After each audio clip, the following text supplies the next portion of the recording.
Welcome to Toffee Blue View, your source for all things Everton. I'm Gerry. Joining me for a second segment is Andy, a.k.a. El Pivote. Andy, thanks a lot for being here again, man. No worries. Happy to be here. So we're going to talk about another wonderful bearded man, Andre Gomes. It's pretty much done, is what everybody's saying. Yeah, it's pretty much. From the players' perspective, I think it's been done for a couple of weeks. It's just that we were basically, Marcel Brands was negotiating with Barcelona, and I think the paperwork's now, it's just the paperwork, medical, all the little tiny bits to go through, and it'll be done, yeah. Yeah. Everybody's been pretty excited. Yes. The fee, it seems like it's around 22 million. About that, yeah. You've heard 20, you've heard 24, you've heard 30. I'm guessing it's probably 22 with add-ons. I think it can rise to 30 depending on if we make Champions League, if we win Cups. But the basic is 22 million, which I think is quite good considering I think Barca wanted 35 from around Christmas. And to be honest with you, anyway, he had a bit of an inconsistent season, but realistically, he sort of improved himself as the season, overall. And since, his last season at Barca was really, up and down because of, these reports of mental health issues and other things that was happening off the field. And let's be honest, I think Barcelona, Marcel Brands has got himself a good deal really there, yeah. Mm-hmm. Yeah, so a few things. I'm going to piece a couple of things that you said on Twitter. Yep, no problem. Over the past, and I thought it's always pretty astute. You stated many times that while Gomes is very capable, he doesn't create enough chances. He's not a creative enough player. I guess in that final third. Yes, it's the final third. Yeah. That's the statistics really don't support his work there. No. However, you've also said that it seems like player analysis, there's two parts to it. You've got the statistics, and then you've got the eye test. Yes. And the idea, and it seems as though, I'll give a wink to the camera, Gomes passes the eye test. Yes. Yeah. Oh, that's for everybody who's crushing on Andre. I can't do this stuff ironically. People think I'm serious for some reason. They're like, that goober can't be ironic. He's got to be serious. But anyway, but it does seem like when you watch him play, he does tend to have a huge impact on games in terms of possessing the ball often, kind of, dictating play from the middle, but just not creating a lot of chances. So the eye test may be okay, but his statistics aren't backing it up. So it's an odd balance. And when you pair that with Idrissa Gueye, whose defensive statistics are there, but his creation statistics are not when it comes to chances in the final third again, and Sigurdsson, who is not, you know what I mean? So put all that together, it's almost like what we're going to need is another purchase to kind of balance a lot of that out. I think the idea is to head into the season with the three of them as the double pivot, and then with Sigurdsson as the 10. I've said a few times about Gomes. I think he's a fantastically talented player, and actually, there's not many.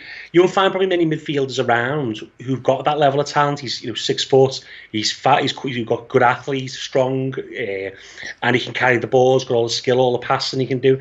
I think sometimes he plays far too often with Gomes. He plays within himself. Sometimes he's not progressive enough. Sometimes he's not. I don't know. Sometimes it's not like he's taking games off. I just think he could do more. Really, you're seeing against Liverpool and Cardiff and other games. I'm trying to think of the ones off the top of my head, but he can control a game. He can take over a game. He can basically carry a team on his back, and we need more of them players because Gylfi Sigurdsson can be in and out of games. He can basically do. Sometimes he'll do nothing for 55, 60 minutes, and then suddenly he'll have one chance and score. But we need as a collective 11, we need them all to sort of contribute to the creation. So I think I wrote a piece in March for a site called the Scouted Hub, if anyone wants to go on that. And basically I was saying at the time, Gomes, Gueye is a centre midfield person with the lowest chance creators of any other central midfield pair in the Premier League. So at that time, and I think it improved obviously as Everton's form did after that Newcastle game, where we started beating the bigger teams, and we sort of the style play changed slightly in the fact that we sort of be more direct, getting the ball up the field quicker, counter attacking much quicker. But overall, we need Gay and Gomez. I think Gay's main role is to win the ball back, is to give it the ball to the better players. Right. And Gomez he's a metronome. He makes everything tick over. Obviously he's the one who sort of takes the ball from the defence to build the attack. That's his role. But what we also need for him is to be able to break those lines, because Everton are going to face, the better we get, is two banks of four. Again, the low block, as they call it, all the time, and that's, as you've seen against Crystal Palace and Fulham, we don't generally play when teams are generally not as open. We don't seem to do as well for whatever reason. Right. So the contribution from the central midfielders needs to be raised. Now, Gay, I think, got about 18 chances created last season, and Gomez, unfortunately, only had 6. So that needs to improve. Midfielders of Gomez's talented ability need to be getting over 20. Now, I know people go, well, that's not his job to create, but he needs to contribute. It's not that, people go, he doesn't score goals and assists. Goals and assists are basic stats. You need to look at it like this, as if you could create 100 chances like James Maddison did last season, but he got 7 assists. Mm-hmm. It's all about the quality of chances you create. Right. And if the player puts it away, you get an assist. So, but as long as you're creating chances, then you're doing your job. And I think Andre Gomes, as well as obviously dictating play, retaining possession, which we can see with the eye, he also needs to create chances, break the lines, and basically make basically at times when our other great best players like Richarlison, Sigurdsson, Dean, and Bernard are not having maybe the best games, he can then be that other person who then takes the mantle on and adds to it, really. And I think obviously Dom as well, he's come into his own as well. But yeah, I think I'm happy with the Gomes sign, and the fact that I think he's been a great ambassador for Everton since he came, on and off the pitch a lot. The way he carries himself, the way he.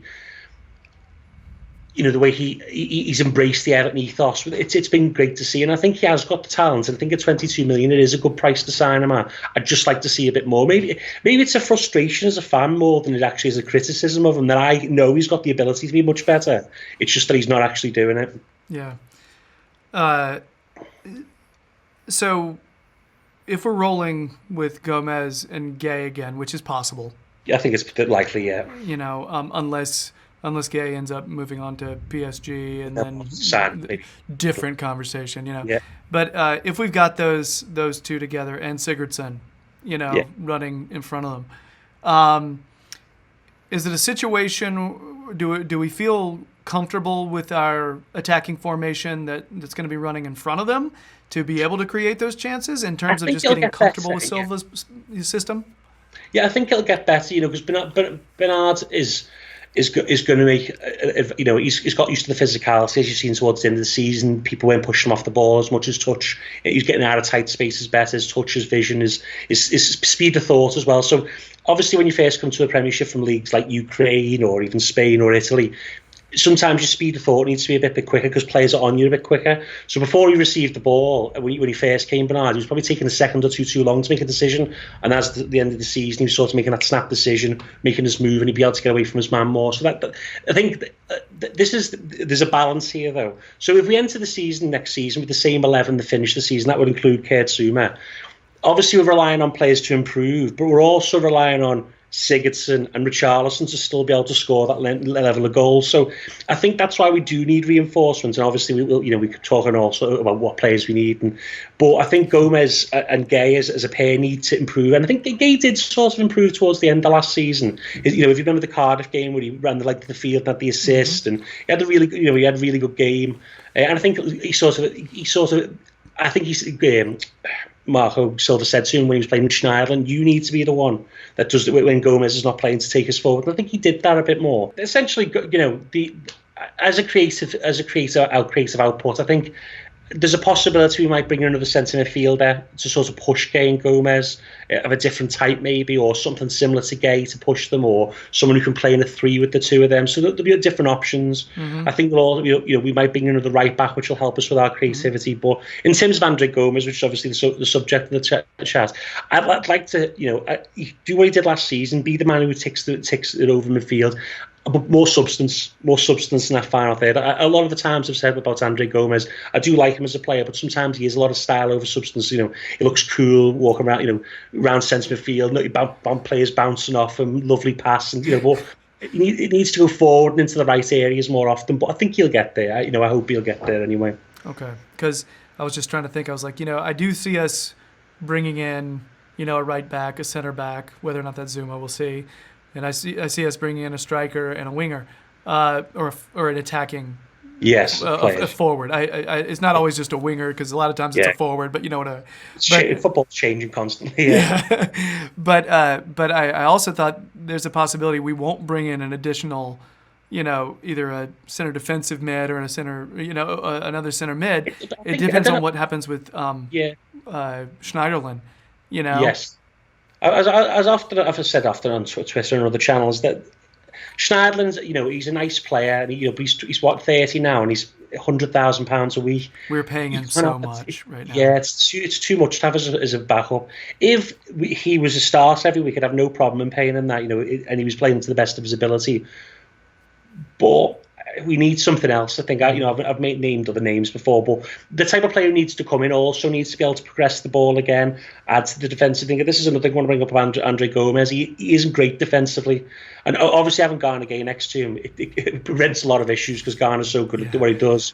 I think Andre Gomes just needs to be a bit more positionally aware at times. But again, first year in the Premiership, it does take time to adapt. Yeah. Silva will have more time with him because he joined very late in the window last time.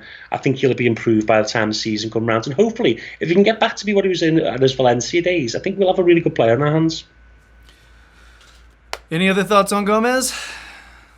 No, I think it's a good sign. If we paid 35-40 million, I know a lot of fans would have still been fine with it. I would have been a bit, on the fence about that because I think that'd be a bit too much. But the price, you can't complain. He's an above-average Premier League midfielder based on last season. I think his ability level is even above that again. And hopefully Marco Silva can get the best out of him. I hope he can.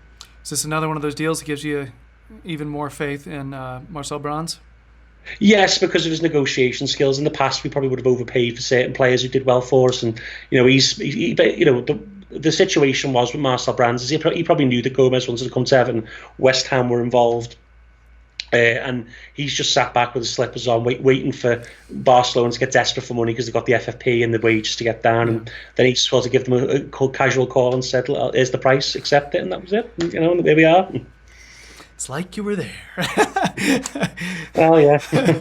All right. Well, and for non-footballing reasons, as you mentioned, here's a guy that just gets it. He gets the club. And I think a lot of people are into it because who the guy seems to be. And these are the types of players you want to be bringing in. He's a good role model. He's someone who's admitted that he suffered from mental health problems. I myself have suffered from mental health issues at the time. So someone who sort of represents and sort of can overcome them is a good example. And let's be honest, he's good to have on the advertising board. He's a good looking man. He's a great. Looks good in the Everton kit. So it's a good sign all round for us. Really. And I think the fans' faith in the club is sort of restored in the fact that he was one of our better players last season. We kept him. Mm-hmm. I think it gets people excited for the rest of the summer. Really. Yeah. Like the looks good in a kit point. That's always Well, it helps, doesn't it? Help sell kits. I think if you've got Andre Gomes rather than I don't know, Seamus Coleman, I guess. I was trying to figure out. I was like, who's the opposite of Andre Gomes on our team? And I don't know who that is. I haven't thought about it. Poor Seamus got the job this time, but he's as well. All right. Well, we're going to wrap up our Gomes segment just so everybody's understanding what's happening after this. We're going to be talking about some of our younger players. We're going to use the term U23 players, but these could be players who are a little over that age. May not necessarily apply to that. But, stay tuned, and we've got more El Pivote coming up. In the meantime, if you're digging the videos, please subscribe to the Toffee Blues YouTube channel. We sincerely appreciate it. If you want more El Pivote, well, it's really easy. Find him on Twitter and then just scroll down. It's just so much analysis. So yeah, he's got a lot of good stuff on there. But also keep an eye out for his blog. He does. He'll sometimes write pieces for other websites, but he always has lpivote.ftbl.wordpress.com, and that'll always be there. The ever-present. So we're going to move on. Andy, I'll see you in just a minute then, all right? Yeah. Thanks a lot, man, and bye.